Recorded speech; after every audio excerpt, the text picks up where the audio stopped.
I've been asked by the Lonnie Beltmann Agency to share with you step 7 of the agency sales method. Document taking the order. The first thing you want to do in documentation and taking the order after coming to an agreement with a prospective client is get their signature. Is the signature contractual is a big question. If somebody's signing something that's a contract, you should let them know and disclose it. If it's just you're signing an agreement, it's sort of an order, we're going to do this on this date, we're going to install this or that, you want to let them know it's not a contract and that they're not bound by it. That's important data when you're getting the signature. The next step in the modern climate of when you're going to get a signature is how are you doing it these days? I mean, it's 2017. Are you still faxing? Are you still scanning, copying, and entering all that? You don't need to. First thing I want to show you is in the modern climate, this DocuSign by Adobe is fabulous. The realtors are using it, the lenders are using it, and what it allows you to do is just send out an email with all your documentation in it, have it signed and sent back to you. Copy forwards to the protected client and a copy forwards to you and your company. And what that allows you to see right here on the iPad, I have it brought up to Adobe's DocuSign. In the Adobe DocuSign, what you do is you bring your document up as a PDF, and you take the signature block,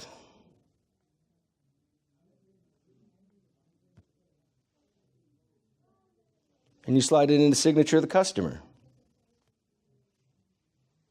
That's all you got to do. And then you hit send. It sends it to them. They put their email address and their name in there.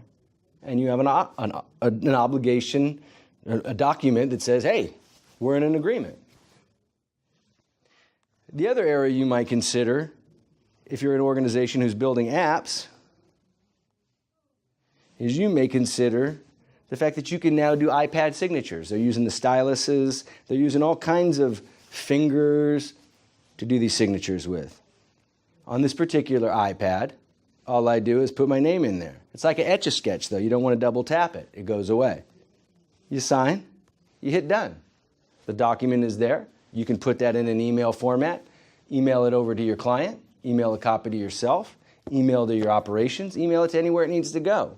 You no longer need to be carrying around a briefcase with reams of paper and contracts and files and addendums. It's all right there.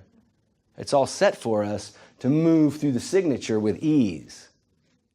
Now, we want to take some money from the folks. Like we mentioned in Overcoming Objections, hey, do I have to pay for it right now?